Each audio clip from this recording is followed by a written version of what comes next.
하연 언니와 다열이는 총회장이 특별 재입교를 허락했다고 했습니다. 특별 재입교는 올해 들어서도 한 번 있었지만 그 당시에 제가 알기로는 여태까지 그런 경우가 없었기 때문에 저는 왜? 라고 이유를 물어봤어요. 그 친구들은 왜겠냐, 총회장님이 자비를 베풀어서 그동안 신천지를 나갔던 사람들에게 한 번 더 기회를 주는 거라고 했어요. 그리고 하연 언니는 이 소식을 듣자마자 바로 저를 떠올렸다는 거예요. 그 친구들은 제가 몇 년 전에 엄마한테 신천지 다니는 걸 들켜서 단지 핍박 때문에 신천지를 나간 줄 알고 있었어요. 그래서 설득하면 저를 다시 데려올 수 있다고 생각했던 거죠. 근데 나중에 제가 알게 된 진실은, 사실 특별 재입교 공지가 내려온 이유는 그 전년도에 총회장이 전도를 못한 벌금으로 신도들에게 110만 원을 갈취해간 사건 때문에 신천지를 탈퇴한 사람들이 너무 많아서 이걸 수습하려고 다시 그 사람들한테 돌아오라고 문을 열어줬다는 거였어요. 근데 그 사람들을 다시 데려오면서 겸사겸사 벌금 사건이 있었던 2018년 이전에 사고 처리가 된 사람들도 다 연락해서 재입교 시키라는 거였죠. 단 제명 처리가 된 사람은 재입교에서 제외였습니다. 신천지에서 제명이 되려면 보통 스파이 행위나 대적 행위, 언론에 신천지 내부 사정을 제보하는 거, 아니면 성범죄나 다단계 등이 있는데 저는 그냥 사고 처리가 되었기 때문에 그 친구들은 제가 가능성이 있다고 생각했던 거겠죠. 제가 화를 가라앉히고 얌전히 듣고 있으니까 하연 언니랑 다열이는 더 용기가 났는지 너도 신천지에서 한 번도 이런 적 없는 거 알지 않냐, 이제는 진짜로 이 역사 완성이 얼마 안 남았다고 했고, 다열이네 어머니가 과천으로 이사가서 굳이 요한지파로 옮긴 이유는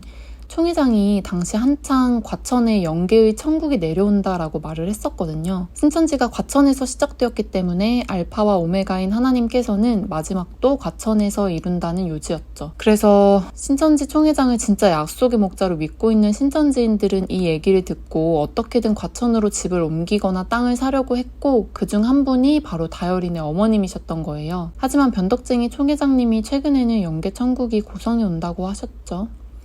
여기까지만 들어도 눈치채신 분들이 계시겠지만 신천지인들의 사고방식은 일반인들이랑 조금 다릅니다. 그래서 제 채널에 무교이신 분들이 종종 종교가 없어서 그런지 이해가 안 갑니다, 이런 식으로 댓글을 달아주시는데요. 종교가 없으셔서 이해를 못하시는 게 아니라 사실 종교가 있어도 신천지인들을 이해 못하시는 게 지극히 당연한 거예요. 일반인들의 정상적인 사고로는 도저히 이해할 수가 없기 때문에 앞으로도 제 영상에 등장하는 다양한 신천지인의 궤변이 계속될 텐데 혼란스러워 하지 마시고 그냥 신천지인이라서 그렇구나 라고 생각하시면 되겠습니다.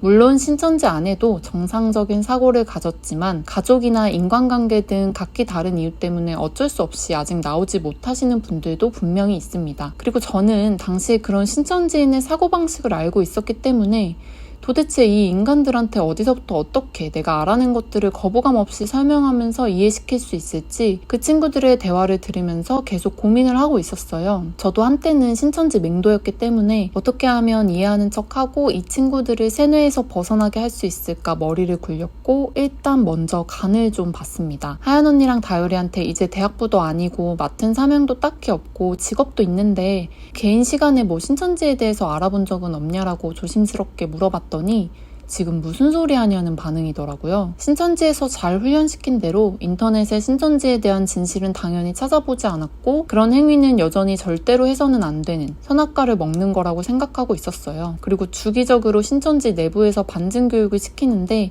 인터넷에 신천지 관련 글은 전부 다 근거 없는 비방글이나 총회장의 인신공격에 불과하다는 입장 그대로 가지고 있었습니다. 저는 참 뭐라고 표현해야 될지 모르겠는데 참담한 심정이었어요. 이렇게 멀쩡한 하고 저보다 더 나은 환경에 있는 사람들이, 심지어 그 당시 한 명은 아직 20대인데 자영업을 하는 사장이고 한 명은 저보다 먼저 취직해서 정규직 일을 하고 있는데 어떻게 그럴 수가 있지 하면서도 동시에 그들을 그렇게 만든 신천지에 대해서 화가 났죠. 그리고 계속 얘기를 나눠본 결과 그들은 사실 신천지에 대한 진실이 있다고 해도 더 알아보려고 굳이 노력하지 않는 것 같았어요. 자기들이 이미 그곳에서 보낸 세월이 오래되었고 가족들과 자신들이 전도한 사람들, 또 거기서 쌓은 인간관계도 얽혀있고 하니까 그냥 그곳을 진실로 믿기로 선택한 것 같았습니다. 그냥 일반 교회를 다니는 것처럼 그들이 진리라고 생각하는 신천지에서 신앙생활을 하고 있다고 생각하는 것 같았고, 그게 그들에게는 너무 당연했기 때문에 굳이 평화로운 그 믿음을 깰 이유가 없는 것 같았어요. 그리고 다열이와 하연 언니는 진짜로 저를 천국에서 안타깝게 떨어져 나간 사람이라고 생각을 하고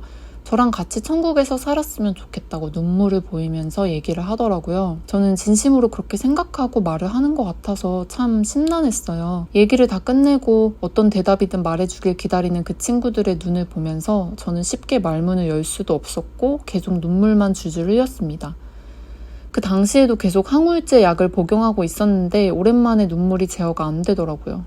그리고 제가 하염없이 계속 눈물만 흘리니까 갑자기 둘도 울컥했는지 눈물을 보이더라고요. 처음 그들이 재입교 얘기를 꺼냈을 때 저는 애초에 하연 언니한테 연락 왔을 때 차단할 걸이라고 생각했어요. 근데 만나기 전에 저는 아직도 그들이 그렇게 맹목적인 상태인지 몰랐고 옛날에 하연 언니랑 다열이가 장난기도 많고 FM 스타일이 아니었기 때문에 오히려 제가 그 친구들에게 알아낸 걸 조금 흘리면서 설득해 보려고 했었어요. 근데 그 친구들이 저를 재입교시키려고 열변을 토하는 걸 들으면서 답이 없구나 생각이 드니까 그 현실이 너무 속상해서 계속 눈물이 났던 것 같아요. 그리고 안타깝게도 제가 약점이 있었습니다. 정에 참 약하다는 건데요. 제가 그 친구들의 말을 듣고 바로 그 자리를 박차고 나갈 수 있었겠지만 진심으로 저랑 같이 천국에서 살고 싶다는 그들의 눈물 섞인 말을 들으면서 제가 그 친구들을 구출해내고 싶다는 마음이 들었어요. 첫 탈퇴 때 제가 비겁하게 저 혼자 나와서 이런 일을 겪는 거 아닌가 하는 생각도 했고 그 당시 신천지에서 저를 맡았던 담당 사명자들과 인광교들한테 최대한 민폐를 끼치기 싫어서 조용히 지파이동을 하고 잠수 탈퇴를 했던 건데 이렇게 나 혼자 잘 살아가는 게 맞을까 죄책감도 들었었어요. 지금 생각하면 그거 자체가 왜곡된 인지와 신념이지만 그때 당시에 저는 알 수 없는 정의감에 불타올랐습니다. 이 친구들이 원하는 재입교 과정을 밟는 척하면서 다열이랑 하연 언니는 물론이고 다정이랑 그때 당시 제가 맡았던 구역원들이랑 어떻게든 연락을 해서 내가 데리고 나와야겠다고 생각했어요. 더 나아가서는 재입교를 하려면 다시 복음방을 하고 센터를 수강해야 했는데 그 과정에서 마주치는 포교당한 사람들에게 진짜 신천지의 정치를 알리고 입교하지 못하게 방해해야겠다는 생각도 했어요. 지금은 그때 그 결정이 제가 인생에서 한 최악의 선택 중 하나라고 생각을 합니다. 하지만 그렇게 생각할 수 있는 것도 신천지에서 저랑 친했던 친구들을 몇 년 전에 데리고 나오려고 적어도 시도는 해봤고 그들의 세력을 줄이려고 최선을 다해 노력해봤기 때문에 아무런 미련도 없이 이렇게 말할 수 있는 거예요. 저는 저랑 같이 울고 있는 다열이랑 하연 언니한테 일단 생각할 시간을 좀 달라고 했어요. 그들은 제 말을 듣고 정말 놀라면서 가능성이 있다는 사실이 기뻤는지 저한테 고맙다고 했어요. 그리고 또 제 말에 순진하게 기뻐하는 그들의 모습을 보면서 저는 마음을 독하게 먹어야겠다고 생각했습니다. 제가 진짜 강해지고 지혜로워져서 그런 사기판에 놀아나고 있는 사람들을 진심으로 구해주고 싶었어요.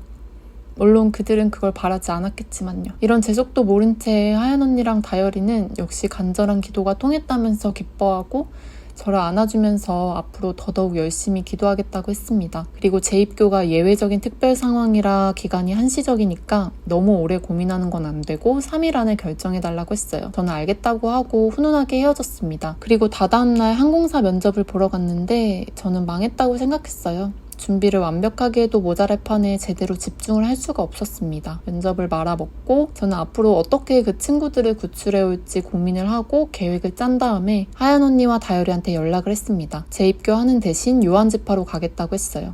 이어지는 노답 스토리는 다음 에피소드에서 말씀드리겠습니다. 시청해주셔서 감사합니다.